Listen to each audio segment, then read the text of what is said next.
I will go ahead and call the August 7th, 2025 TRPA Hearings Officer meeting to order. It is 2 p.m. My name is Marcia Birch, and I'll be serving as the hearings officer today. The first item on the agenda is approval of the agenda. Have there been any changes? No changes. There have been no changes. All right, then I will go ahead and approve the agenda as it was posted. The next item is public interest comments for no action. Any member of the public who wishes to address the hearings officer on any item that is not listed as a public hearing item on the agenda may do so at this time. Public comments on any public hearing item will be taken at the time those agenda items are heard. The hearings officer is prohibited by law from taking immediate action on or discussing issues raised by the public that are not listed on the agenda. So let's go ahead and see if there are any public interest comments in the room. There's just staff and some consultants in the room, but I'll go ahead and ask anyway. If any member of the public wishes to address the hearings officer, please do so at this time. And if you're online, please raise your hand and I will call on you. There are no comments. Right, thank you. I will go ahead and close the public interest comments. Item number 4, announcement of appeal rights. Any decision of the hearings officer is appealable to the TRPA governing board. The notice of appeal, which can be found on TRPA's website, and associated fees must be filed within 21 days of the hearings officer's decision. All right, so that brings us to our public hearing items. We have 3 items today. The first one, item A, is Placer County Land Capability Challenge 2501 North Lake Boulevard, Placer County, California. Assessor's parcel number 093-010-036. TRPA file number LCAP 2025-0060. And I believe this is Julie Roll's item. Yes. Hi, this is Julie Roll, Senior Planner at TRPA. And as Marcia mentioned, this is a land capability challenge, and it's for a multi-acre property. It's owned by Placer County. It's the Department of Facilities Management. It's in the Lake Forest area, north of Tahoe City. It's a pretty complex parcel, and it's obviously large. It's currently verified as land capability classes 1A, 1B, 3, and 5. It was evaluated by TRPA consultant Marcelle Moneke, and based on her review, staff is recommending a change to land capability classes 1B, 2, 4, 5, and 6, which is, detailed in the staff report.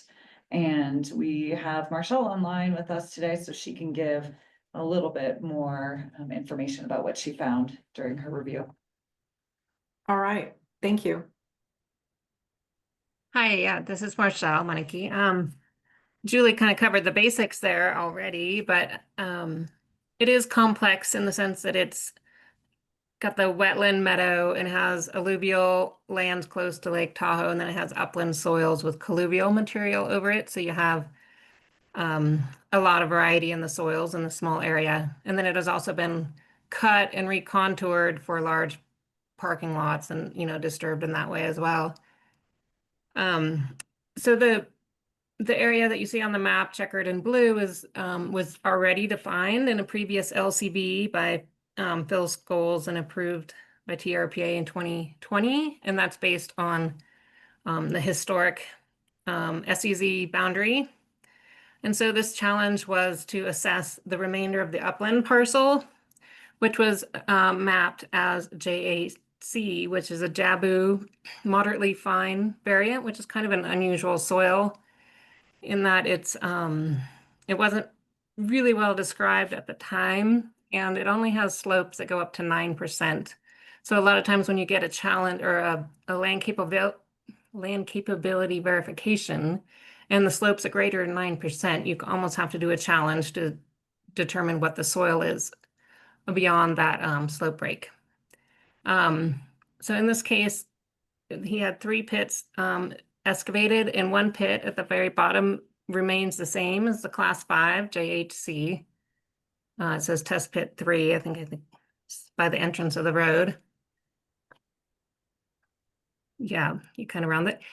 And then the next section up, there was another pit, which is similar to the Jabu moderately fine, but it was on steeper slopes and it didn't have as much redox and wetness in the as compared to the class 5 soil.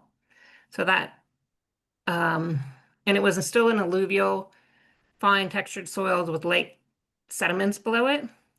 The next pit he did farther up, going to the north, it was determined to be the Jorge soil, JWD, because it had like colluvial material and like weathered bedrock material at the base of the pit instead of the fine textured alluvial sediments and lake sediments. So based on they didn't match any soils that were mapped in the 1974 soil survey, so they become an unknown soil. And based on slopes, they are class 6 or class 4. And in this case, the slopes were determined based on what was existing, but also trying to not to accommodate for the natural slopes. So that's why you don't have like the flat cut banks and flats for the parking lot. I don't know if there's any more questions with that. No, thank you. That was helpful. And I can, through your description, I could see that in the table there that's in the staff report. So thank you, Marshall. Julie, have we had any public comments? No, Marcia, we have not received any public comments. Okay, and is there anyone else present on behalf of the applicant who would like to say a few words? Hi, Rob Bruick. Jared Polson's also on from Placer County. Hi, Jared. I think it was outlined well in the staff report, but the county has plans to redevelop the site, and the land coverage that's on the site will be the maximum that's available, but the land capability changes here will help in that redevelopment to make findings for relocating land coverage. So the fact that it's a higher capability will help as they put together their plans for project site redevelopment. All right, thank you, Rob. Jared, did you have anything to add? Nothing else to add, but I'm just for the record, I'm Jared Polson I'm a senior architect with facilities management in Placer County, but I appreciate everyone's time and their efforts on this project. All right, thank you. So before I'm gonna open this up for public comment in the room and online. Okay, if anybody in the room would like to comment on this item, please raise your hand. You can make your comment. Doesn't appear there's anybody in the room. If any member of the public online wishes to comment on this item, please use the raise hand button at the bottom of your Zoom screen and we will call on you. There are no hands raised to comment. All right, thank you, Jessica. I'll go ahead and close the public comment portion of the hearing. And before I make a decision, I just want to respond a little bit to Rob mentioned that there are some future plans for the property, but the only thing that is before the hearings officer today and that is being approved is the land capability challenge. So I'll go ahead and approve the proposed land capability challenge as it was presented in the staff summary. All right, we will go on to item 5B. This is the Jordan Delaney Family Trust Land Capability Challenge, 7127 West Lake Boulevard, El Dorado County, California, APN 015-340-019, TRPA file number LCAP 2024-0311. And this is also Julie's item. Yes, thank you. This is Julie Roll, Senior Planner with TRPA again.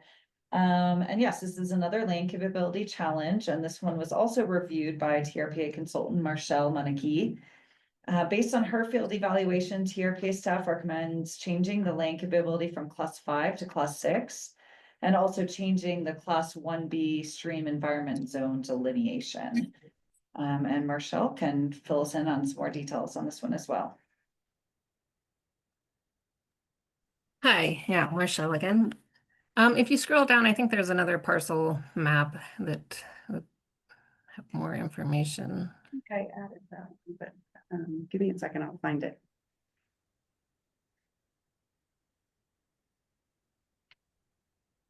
Don't see it. It's not on this sheet, but I'm gonna pull it up here. If my computer will work. The folder's not opening, unfortunately. Okay, well, I can start describing it.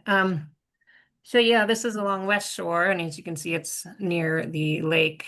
Goes from Highway 89 down to the lake shore and has an area of beach and then back shore along the lake margin.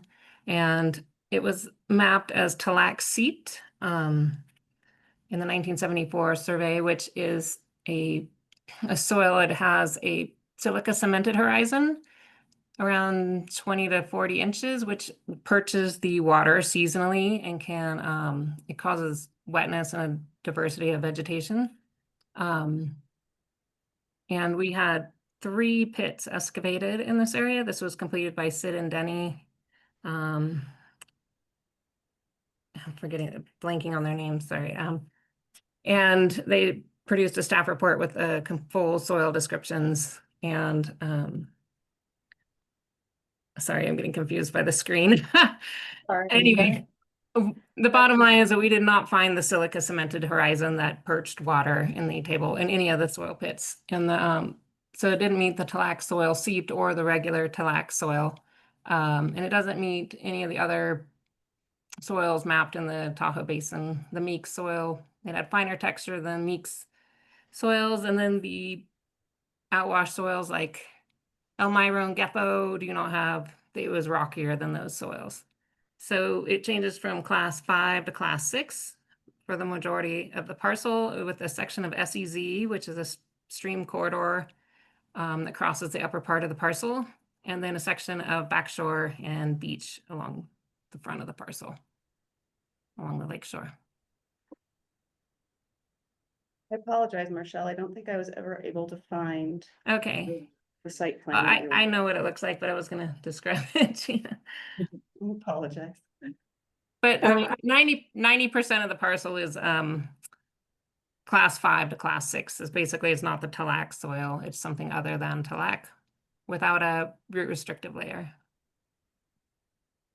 Okay, and that's shown in the table in the staff summary. Yeah. Yeah, okay. And I do think that was attached to the staff summary, the site plan or the. The soil report. Yes, Should have yeah. been. Yes. So, yeah, and I don't have any questions about that. Okay. Okay. So, Julie, have we received any public comment? No, we've not received any public comment. Okay, anyone else from the project applicant would like to speak? Hi, I'm Jan Briscoe. We're the consultants for the project. And we just want to thank Marshall and staff for getting this on the agenda so quickly. It coincides with some other work that we're doing. So we wanted to thank you.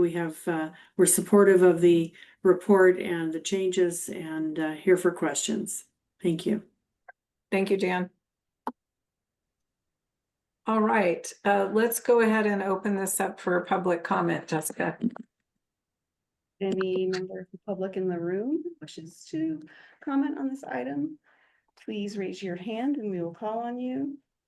Any member of the public online who wishes to comment on this item, please click the raised hand button at the bottom of your Zoom screen and you'll be called on. There are no hands raised to comment on this item. All right, well then I will go ahead and close the public comments and take action and approve the proposed land capability challenged as it was presented in the staff summary. All right, that brings us to our last item, 5C. This is the La Gracia Property One LLC tear down and rebuild 3670 Westlake Boulevard and 3675 Idlewild Way, Placer County, California. Assessors parcel numbers 085-190-009 and 085-190-002. TRPA file number ERSP 2025-0213. All right, and this is Julie's item as well. All Julie Yes. today. Once again, this is Julie Roll, TRPA Senior Planner. This project involves the demolition of 2 existing structures and construction of a new 2-story residence in their place. The existing structures to be include a 600 square foot cabin and a 400 square foot accessory building that was used like a laundry building. The property was developed in 1918 and was determined to be an eligible historic resource because it's an excellent example of the early Tahoe rustic architectural style.